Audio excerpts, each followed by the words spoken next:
There are many ways to get multiple cameras on your video feed. Through Alexa, you can use a Fire TV stick, or through an NVR setup. But I'll tell you something interesting. If you don't want to pay for an NVR system, or if you don't want advertisements blasted into your face,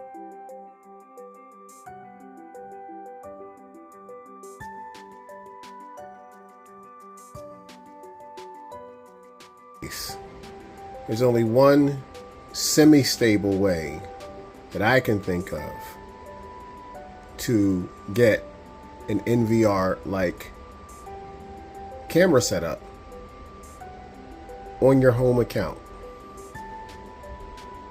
And that is Tiny Cam Monitor Pro. The budget alternative to an NVR camera system. Next up on Houston's Home Automation.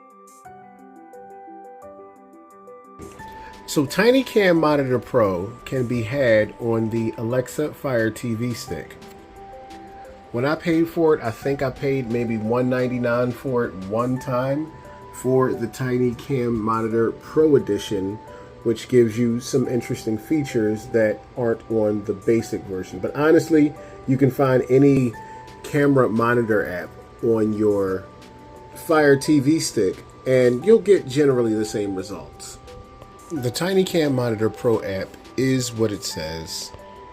It's a budget way to get a multiple feed on your home TV without the use of a NVR system, or in Wise's case, using your web browser to go online and look at your cameras that way all at the same time. It runs off of any available Amazon Fire TV stick and can be patched to any of your web-based security cameras in your house. Not just Wise, but the whole lot of them. Arlo, Blink, Eufy, many more cameras.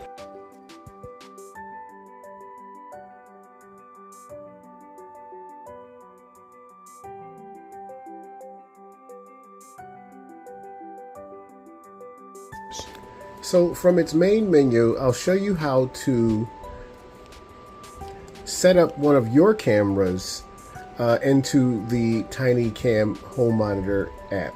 So what you want to go do is go to Manage Cameras, and then you want to go to Add IP Camera at the top. And then from here, this is where you can put in whatever camera brand you want, whatever you want to name the camera, and the models of camera underneath.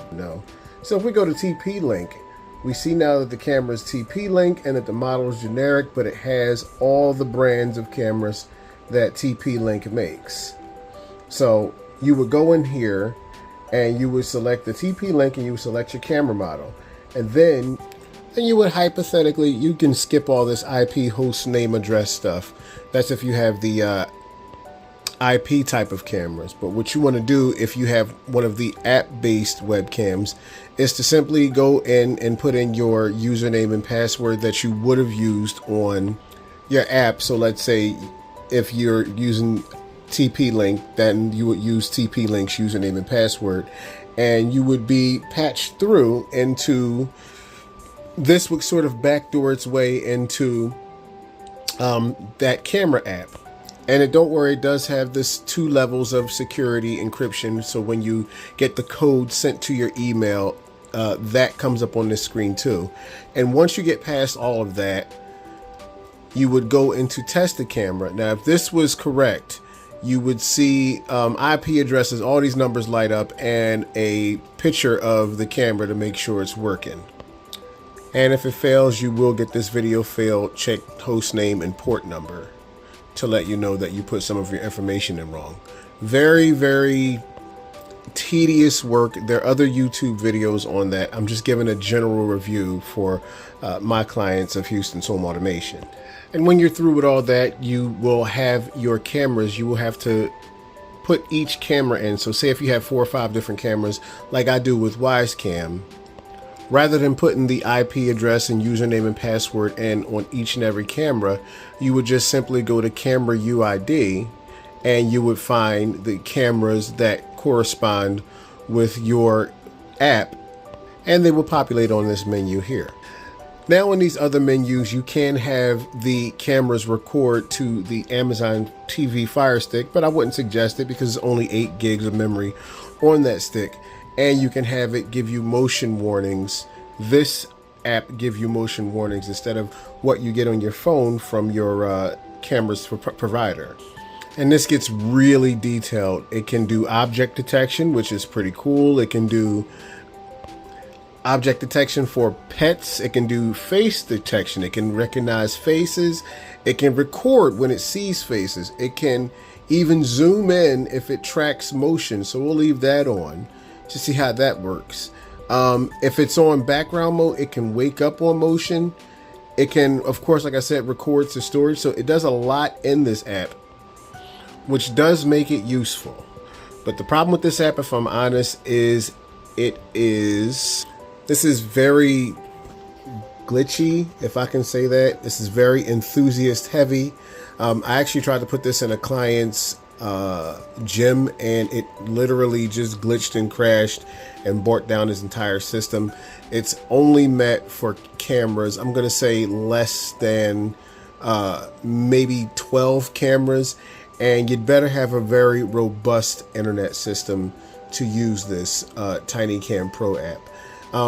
I can go very deep into this because there are a lot of menus and sub menus. So if you have any questions, please comment down below. I can give you pretty detailed information on how to set things up. Plus, there are tons of videos on YouTube which help me set up these TinyCam Pro app. So anyway, thanks for listening to me. I've been Patrick Houston from Houston's Home Automation, and this has been my quick and dirty review on the TinyCam Pro app. Thanks a ton for listening to me. Have a blessed day.